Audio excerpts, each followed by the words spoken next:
So this is most definitely not the video I was planning on making today, but let me catch you up on what happened with my day. Normal work day for the morning, everything else. Tuesdays are usually slow morning, and then in the afternoon I go to the inner city drop-in to do some work there. And today, one of the youth had a rather brutal psychotic episode, whether it was from drugs or mental health, or it doesn't really matter. It was tough. And so I came home and just to unwind a little bit, watch some YouTube, and Casey Neistat had posted a video that he titled All of the Things. In it, he talks about how over the last handful of days before he had made the video, he had gone on vacation and gone and done a speaking engagement, and then his grandma had passed away. And that's why he hadn't posted in a while. It made me think about the whole conundrum or weirdness or reality, I guess, of living in front of people. See, for me, I've always kind of done that. I was a pastor for 10 years, 11 years, and you're always sort of being watched by people. You're always sort of in front of people. There's no real private life. And it was actually really nice to be in a different job in a new kind of situation where I didn't have that. But then thinking about doing this and making these videos and other people who make vlogs and videos on YouTube, you sort of live in front of people and you don't have the same privacy. Privacy, that's not the right word.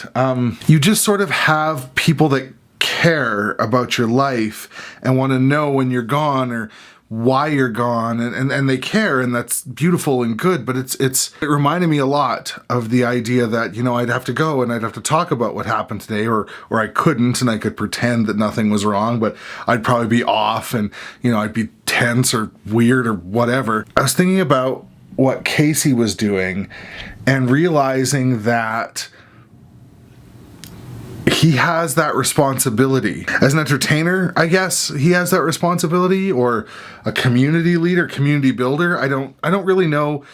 It's a little bit of all of that when you do these videos. You're building community, you're bringing people together, even if it's just to watch the things that you do.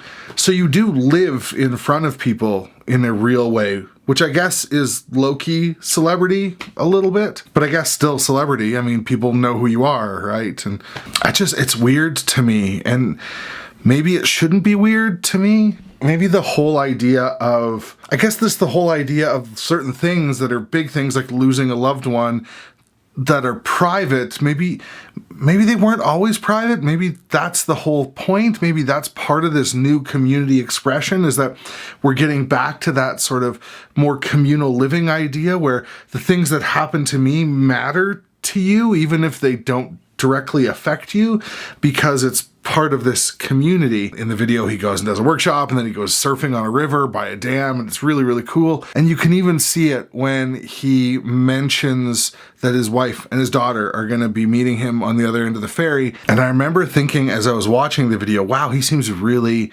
really happy to see them, like more so than normal. And then he talks about how his grandma has passed away and how he's sad for his mom.